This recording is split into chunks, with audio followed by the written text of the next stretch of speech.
Kali ini kita akan membahas tentang penataan ruang kelas, pengorganisasian murid, dan juga disiplin kelas. Baiklah, yang pertama penataan ruang kelas. Ruang kelas itu terdiri dari suatu ruangan di mana di dalamnya terdapat tempat duduk murid, kursi dan meja guru, jendela, lubang cahaya, sumber dan alat pembelajaran, lemari buku, dan sebagainya.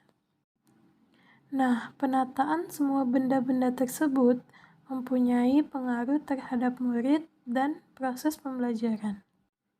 Oleh karena itu, penampilan ruang kelas haruslah menyediakan lingkungan belajar yang kondusif. Nah, untuk menciptakan lingkungan belajar yang seperti itu, maka seorang guru perlu memperhatikan beberapa aspek. Yang pertama, penataan fisik kelas, yaitu seperti daerah pajangan, kemudahan bergerak, sinar atau cahaya, panas dan ventilasi, papan tulis, bangku dan kursi, meja guru, serta sudut aktivitas. Selanjutnya, yang kedua yaitu pengaturan denah ruang kelas. Berdasarkan pengamatan, pengaturan denah kelas yang lazim dijumpai adalah sebagaimana pada gambar berikut. Nah, pengaturan ini tampaknya juga masih dipakai oleh guru-guru yang mengajar di kelas rangkap. Sedangkan dalam melaksanakan pembelajaran kelas rangkap, pengaturan denah seperti ini kurang sesuai. Dikarenakan 1. Tidak luas, 2. Sulit untuk melakukan beberapa bentuk kegiatan belajar yang bervariasi dalam waktu yang bersamaan. 3. Membatasi gerak Anda atau guru untuk melakukan supervisi dan memberikan umpan balik secara individual. Selanjutnya, aspek ketiga yang perlu diperhatikan yaitu bagaimana mengatur pajangan. Pajangan itu dapat berbentuk grafik, gambar, dan hasil karya murid yang mengandung pesan kependidikan.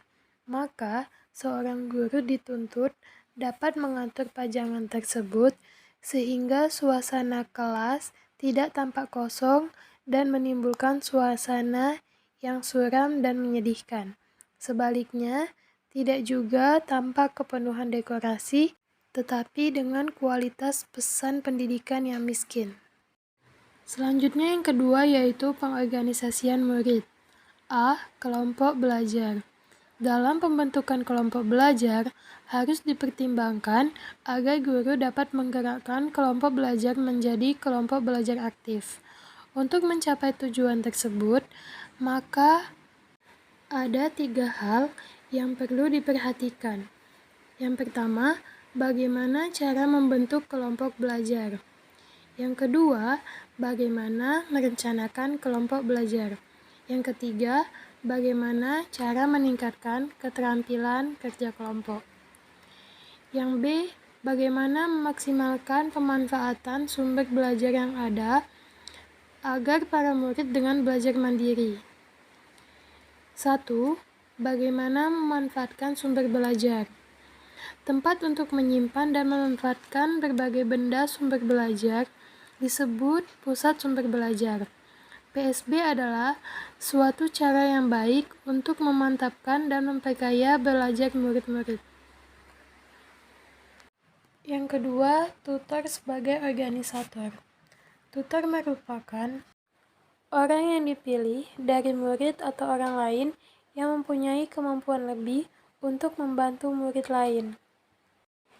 Lalu, bagaimana memilih dan mempersiapkan tutor? Yang pertama yaitu dilihat dari prestasi. Pintar, murid yang termasuk maju di kelasnya.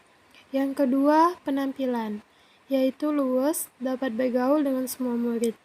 Yang ketiga, mental, yaitu ramah, tidak pemarah, dan sabar. Selanjutnya yang ketiga yaitu kita akan membahas tentang disiplin kelas.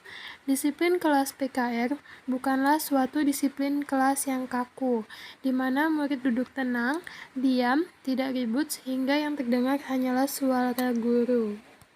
melainkan murid tetap dituntut aktif belajar sehingga suasana kelas menjadi hidup dan hangat. Suasana kelas seperti ini akan terkesan gaduh, akan tetapi tetap terarah sehingga tercapai tujuan belajar yang efektif. Akan tetapi, ini tidak berarti bahwa guru tersebut mengabaikan aturan-aturan untuk menjaga kedisiplinan yang berkaitan dengan ketertiban sekolah. Aturan seperti ini tetap dilaksanakan. Misalnya murid harus berpakaian seragam, sebelum masuk kelas harus berbaris secara teratur, tidak boleh membuang sampah sembarangan, atau tidak boleh keluar pekarangan sekolah. Nah, itulah tadi materi penataan ruang kelas, pengorganisasian murid, serta disiplin kelas yang dapat saya sampaikan. Kurang dan lebihnya saya ucapkan mohon maaf dan terima kasih.